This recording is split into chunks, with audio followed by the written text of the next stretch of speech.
So okay, now we are in chapter number 3, and this chapter is not that much important as far as the examination is concerned, because when we see the syllabus, you will find that is the 8% weightage is given, that 5 to 6 marks question may be asked on this chapter. Basically what is important is the very short terms we need to understand when we go for static technique of testing. We'll be dealing with the review process, how this static testing is been reviewed, how this process is in the formal and informal stage, what is desk checking, what is technical peer review, walkthroughs and inspection. So these are some concepts being used in static testing, and how this analysis is done using data flow analysis and control flow analysis. So as far as this static testing is concerned, it is just only one topic that contains some smaller sections, and major two types of analysis is been done into this. So there are different types of tool being used in static analysis, and we are expecting to create a inspection checklist whenever we go for for static testing. At that time what we have to check, so that type of case study based approach is been expected in university examination. So the overall weightage of this chapter is 8%. Now what is static testing? So first, what is important for us to understand, that we have gone through V model. So we have started with V model, where the requirement analysis, system design, architecture design, model design. So the thing which is done, not actually the coding is not been done at this section. Only the people are engaged in making a design, going for analysis, making based on that analysis you are creating a system design, and that system design is been incorporated into form of architecture design, and that architecture design in then is been then modularized using a module design. So everything that is theoretical part, you are creating SRS, you are creating a requirement specifications for that purpose, and then after that, on that requirement specification, coding is been done. And after coding, we are entering into different types of testing, starting with unit, then integration, then system, and finally we are going for acceptance testing. So the left hand side, whatever testing we do is called as a static testing. So we have displayed in a green signal. So static testing means what? You are involved in a testing that is concerned with the documentation, no practical code, no test cases, no test plan, no execution plan, anything is not being created in static testing. Whereas when you go for the dynamic testing, here you have to create test cases, test plan, test scenarios for the purpose of executing unit test, for executing integration test, for executing system test and acceptance test. We go for functional testing and non-functional testing in dynamic testing. So this is dynamic testing is nothing but we are whatever thing we have learned in chapter number 2, that is functional testing, non-functional testing, white box testing, black box testing. All types of testing comes under the dynamic testing. Now there are very few types of testing being done in static testing. So our chapter here resembles something different. So what is static testing? So static testing is a software testing technique which is used to check the defect in the software application without executing the code. So here you are testing an application, that is a software application documents, before it is sent for execution or before it's sent for coding. So that is the most important definition that you have to keep in mind as far as static testing is concerned.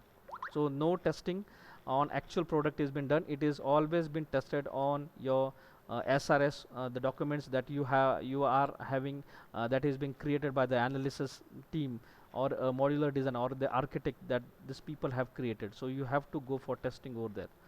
Now what is software testing is done to avoid errors. So basically it is always a preventive measure. So it is not you are creating a test cases after the product is being created. So before product is being created, it is sent for the testing. So what is the basic purpose behind that is very simple. Static testing is done to avoid errors at the early stages of the development, as it is easy to identify the errors and solve the errors. It also helps finding error that may not be founded by dynamic testing. So you will find there are a lot many errors, because basically if your requirements are wrong, if it is wrong interpreted in the format of SRS, so finally the output will be somewhat different apart from the expectation of the customer. So static testing, as far as the initial prevention of your product failure is concerned, it is most important. The people who goes for static testing preferably at the end of the product it will be 100% been accepted by the customer without any fail, and the cost that is been retained rendered by your dynamic testing, the testers, the different teams you are applying for the software testing, so that can be removed up to some extent by implementing the static testing. So its counterpart in dynamic testing, we check an application with the code is when the code is run. So as far as dynamic testing is concerned, dynamic testing is preferably being done whenever the code is created or the code is available for execution. So at that situation you can think of dynamic testing, but before the product coding has been done, you have to do the type of testing called as a static testing. So basically there are two main types of static testing techniques. So you can use any two types of techniques for the purpose of static testing. What is manual examination? Your manual examination means you have to think, you have to go through the documentation, the code done manually. So you have to think whatever the analysis team has gone for the purpose of designing different types of architecture, just like here. So if a system design has been created by the system designing team, same way architecture design and module design created by the team, and even the requirement analysis has been done by your your analyst. So the documents which is being created at this point, it might be a SRS, that is a product software requirement specification, it might be a product requirements, that is PR. So based on that requirements, you are checking those requirement with the compatible words. So that thing is called as a manual examination. No coding is required, just you have to go through the documentation which is made available by the team, and this thing is known as a review. So review means what? You are checking the documents which are created by somebody else, and as a tester you have to find a problem that might be occurred in the future. So you are just reviewing those things, and you are bringing under the consideration of the development team that what all changes needed to be required. Same way there is automated analysis tools being used. So there are different types of tools. So automated analysis are basically static analysis which is done using tools. So there are different types of tools available in the market. You can use those tools for checking something. So you can check a prior code also. So whether there is a leakage in a data also, that can be checked before the product the code is being executed. So you can check the coding also, so flow of data also, so that can be done. So there are different tools available, that is called as automated analysis using tools. So these are the basic two types of techniques being used in static testing. So static technique contains manual examination and automation analysis using tools. So as far as the diagram of V model is concerned, the left hand side is always a static testing, and after the coding whatever testing you do, that is called the dynamic testing. So static testing is data flow testing and data flow analysis, whereas in dynamic testing you have found functional, non-functional, black box, white box, unit, integration, system, acceptance, alpha, beta, and all those things, that types of non-functional requirement we have seen, all comes under this dynamic testing. Because it is called as a dynamic because you are interacting with the code, and that code is dynamic, so that's why it is called as a dynamic testing. Whereas here there is a no interaction of the code, or the tester is not involved anywhere in the testing of the code or something else. So it is always been preferred that a static testing is nothing but a what is called as a prevention before the error occurs in the system design. So you are it is always been preferred to go for prevention rather than a cure. So if you are if your team has done static testing efficiently, the load on the dynamic testings comes very low, and finally the product that will be accepted by the customer in a very few days. So basically when we talk about the static and dynamic, we need to know the differences, technical words which are required for differentiation. Static testing is completely without executing the programs, that we have already told, whereas dynamic testing is completely with the execution of the program. So whenever the code is ready, you can go for dynamic testing, and before the code is being created, you have to think of going for static testing. Now in static testing, the testing is this technique is called as this testing is executed in a verification stage. So here it is, this phase we call it as V, that is verification, whereas this stage is called as a validation. So static testing is executed in verification stage, whereas dynamic testing is executed in validation stage. So validation is nothing but the right hand side, because you are validating with the requirement, that is nothing but a verification. So verification is the left hand side, validation is the right hand side. So static technique testing occurs in verification phase, whereas dynamic testing occurs in what is called as Validation. validation stage. Okay. Now static testing is executed before the compilation. So before your code is getting compiled, the static testing is occurred. Whereas whenever the code is completed and you are sending for the compilation, after that the dynamic testing is executed. So this is the basic difference. Now in static testing, the testing prevents the defect. So it is always prevention better than a cure. We always say that prevention is better than cure. So before the code is entered, is been created, and then after it is been sent for testing, so it is always, the defects are always identified at the initial stage of your development. Whereas dynamic testing, the testing finds the and fixes the defect after the product is being created. So it is after the product is being created or during the process product development it is being carried out. Whereas the static cost testing is concerned, the cost is less, because a very few limited number of people can spend their time and find the defect and fix those defect immediately at the initial stage. But when we go for dynamic testing, the cost is very high. The cost is very high because you have to hire different types of testers, whether it is GUI tester or a database tester or automation tester. So you are hiring different types of testers. So ultimately the costing of the product may increase. So cost is higher for fixing and finding the defects. So the cost will be increased when we think about going for dynamic testing. In static testing, we have to go through the techniques called as a walkthrough, inspection, and reviews. So we'll always come to the word called as walkthrough, inspection, and review. So these are the words, so these are the techniques being used by these people whenever they talk about the static testing. Whereas in dynamic testing, it consists of specification based, structured based, experience based, unit testing, integration testing, and all sorts of testing that we have seen, that is functional, non-functional, and all types of testing that what we have talked. Everything comes under the dynamic testing. So the number goes on increasing when we move towards the dynamic testing.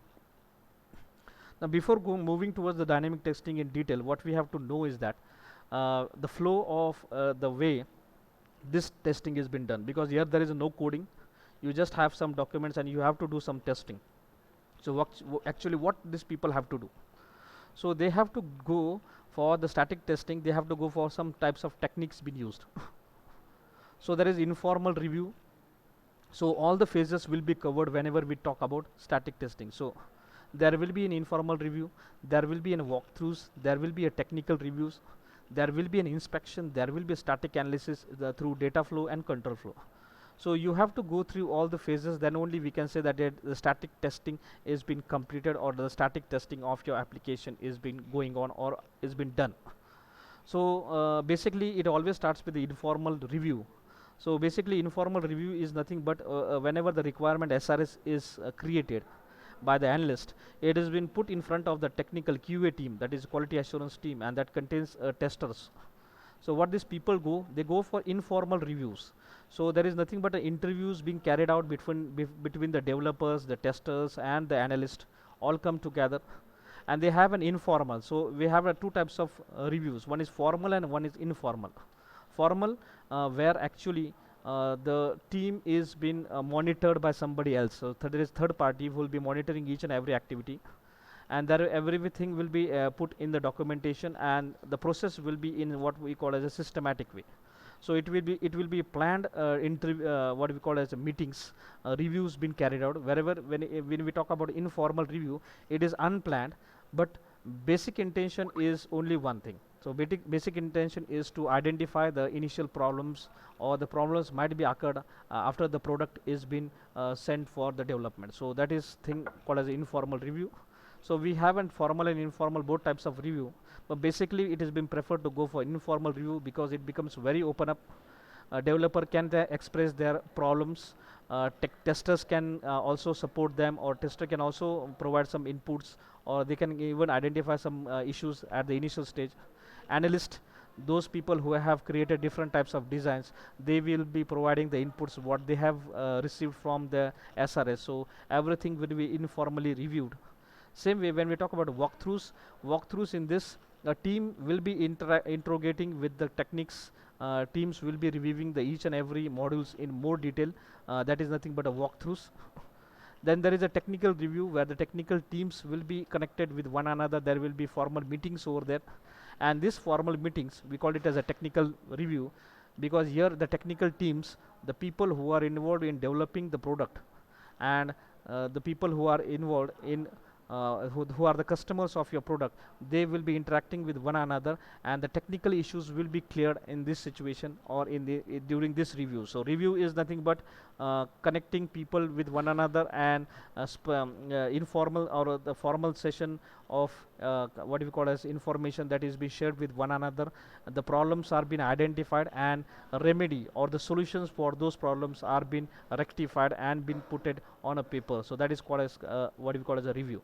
So in technical reviews, these people will only talk about the technical issues that might be occurring in the future, or they may occur whenever the product is been put it under the coding or at the production level. So this technique interview is most important as far as the technical team is concerned. And then after that, when the code is been sent, then is a regular inspection being carried out. So frequently the team of some people will be moving towards the desk or towards the developer, and they will be personally identifying the and inspecting the code that has been written on the base of the requirement. So inspection is nothing but a physical verification of the code which is being created by the developer, and which is put it in front of the managers who are involved in the development of the product within a stipulated time span. Now there are different types of static analysis being done. The team will be involved in two types of testing, what you call as analysis. So here there is no exactly we call it as a testing. It is nothing but an analysis. So analysis is rectifying the problem. So we will be analyzing the code that has been written before it is sent for the compilation. That will be checking the data flow, how the data will be flow, and we'll be checking the controls also, how the controls will be moving as and when required. So basically when we talk about the reviews, so this is one of the things that you should know, that is formal reviews. So review is static testing is a process or meeting conducted to find a potential defect in the design of your program. So another significance of